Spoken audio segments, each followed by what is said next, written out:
Hi guys. Okay, bit of a rush job. Try to stick this together. Just to kind of give you a quick overview of what you want to do with that textual analysis, that question too. So this is just some last minute advice. Okay. Hopefully I still catch you in your time zone. Okay. So AS level, paper 1, question 2. Some very simple steps. Keep it focused. Think of this this text not as a giant beast, but as lots of little monsters, much easier to eat. Okay. First thing you need to do: read the question carefully. The question is there to help you. I know it looks always the same, but if you read it carefully, take it into account, see what they give you. I suggest dividing the text into 4 or 5 equal sections. 5 sections is always easy because that gives you that 5 minutes for analysis, which is a lot of time. Break it into equal sections and spend 1 minute, and you've got to be very strict with yourself. 1 minute highlighting any and all language devices and structural devices that you can find in that section. So break it up into 5 equal sections. Okay, try and cut it off like, so if there's 2 paragraphs and then a break, and maybe 3 paragraphs and a break, and then 1 longer paragraph and a break. Okay, but that forces you to stay focused on all the different sections within the text. Go through those devices, number those devices that you can explain the effect on the reader in the best way. Okay, so it might be the one of the last devices that you found. You know that device, you know the impact it's going to have on the reader. Make that your number 1. Okay, language devices and structural devices, highlight all the ones that you can see. Don't worry about the 1 minute. You've got to be strict because you are going to see other things. First, stick to your plan that you've got. Okay, so 1, 2, 3, 4, 5, wherever the different devices are, stick to that limit. Okay, because you will see other things as you're going, and once you finish putting in your main ideas with a form, structure, and language, you can still fill your text with anything else after that. Okay. Make quick notes about your audience and your purpose. Look for a possible overall tone. Okay. So I'm a bit tired, guys. Okay. So here's the basic question. This is the Talking Trees text. It's the same paper as the Usain Bolt text. Read the following text. It is an article from the science section of a magazine, so that's starting to give you a bit of who your audience could be. And it's about whether trees can communicate, and that's maybe pushing you in the direction of what is the main focus around the text. Okay. Science section of a magazine, and it's an article. Okay.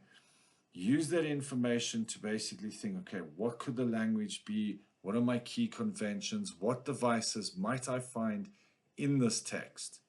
So you've got to imagine the ideas before you go into the text. What could be there? So as you're going through and you see, hey, yeah, I was right. This device is here, this device is here, this device is here. Okay. What is form? It's kind of complicated. Okay. This is like one of those things that people always kind of like struggle to explain. And the best way basically is context, just show a brief understanding of what the text is about. Audience, these are like your straightforward ideas. Who is the audience, or which audience is the text aimed at? Is there a secondary audience? Keep it short, keep it precise, keep it to the point. What is the purpose? Okay, is it to entertain, persuade, or inform? And then key conventions. Are there any secondary conventions present? So Cambridge in that with this paper 1, question 2, there's normally going to be, it's going to look like an autobiography, but it might have aspects of an article, or it might be an article and have aspects of an autobiography.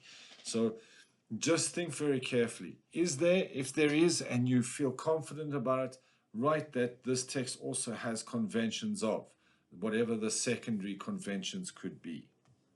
Okay. Structure.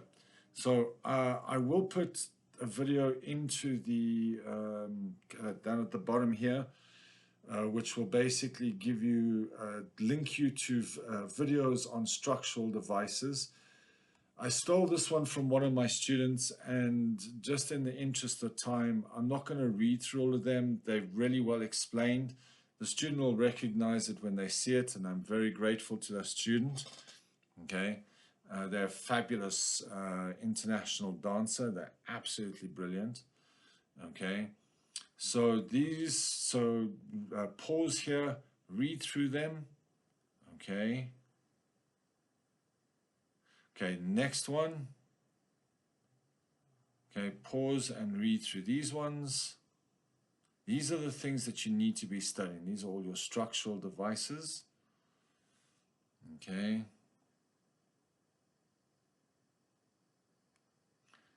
And the last one. Okay. Make sure you know your structural devices. Like I said, I'll link videos down at the bottom. You can go through the videos on your structural and language devices. You must know them.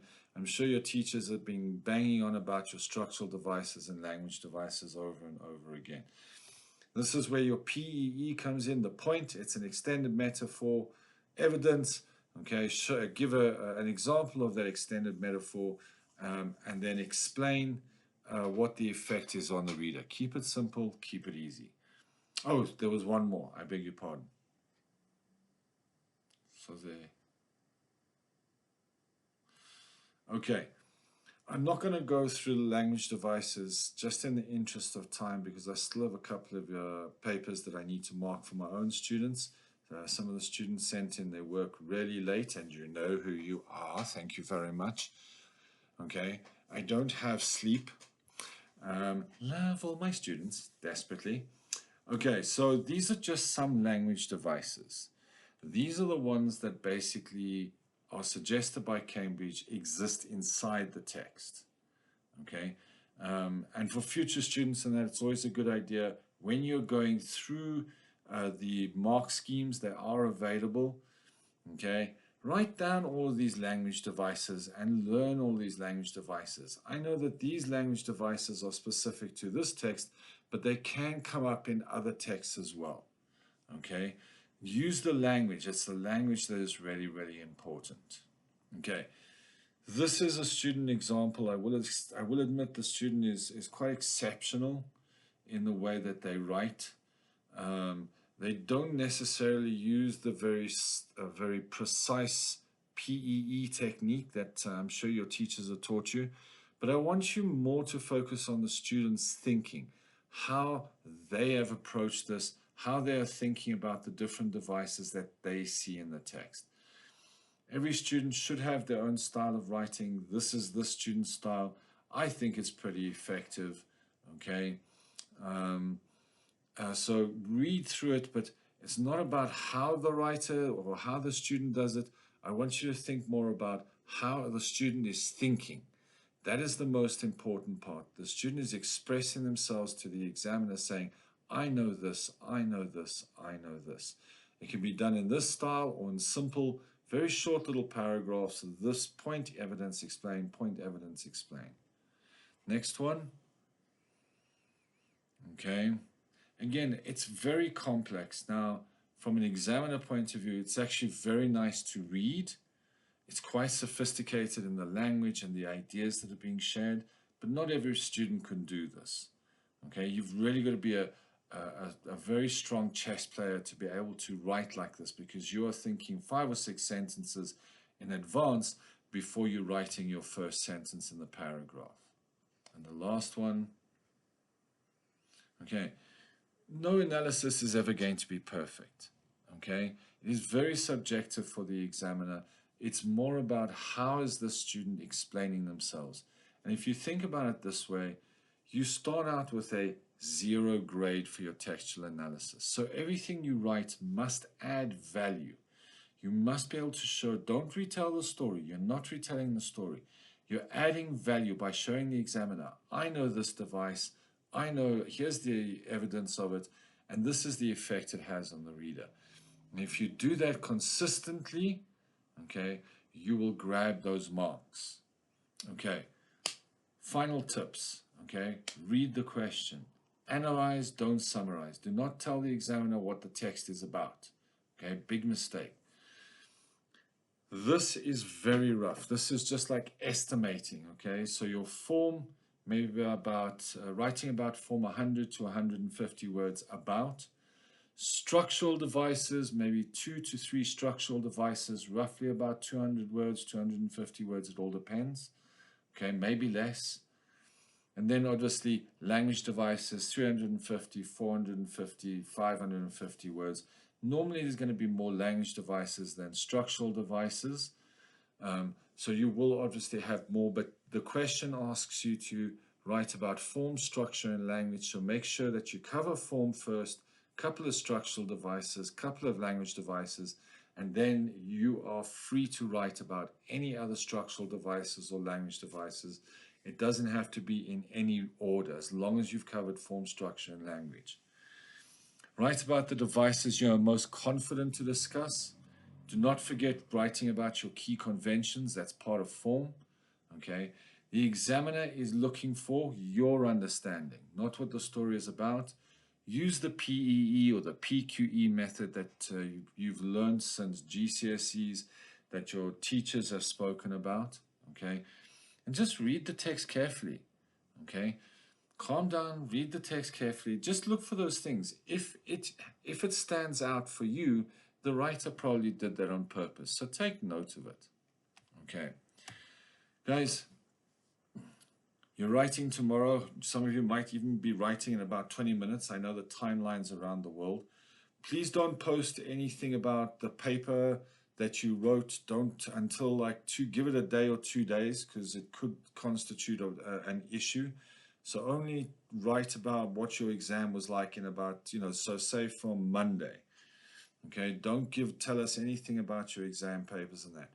Guys, I'm rooting for you. I wish you the best of luck. You guys are going to be absolutely awesome. Rock on and good luck.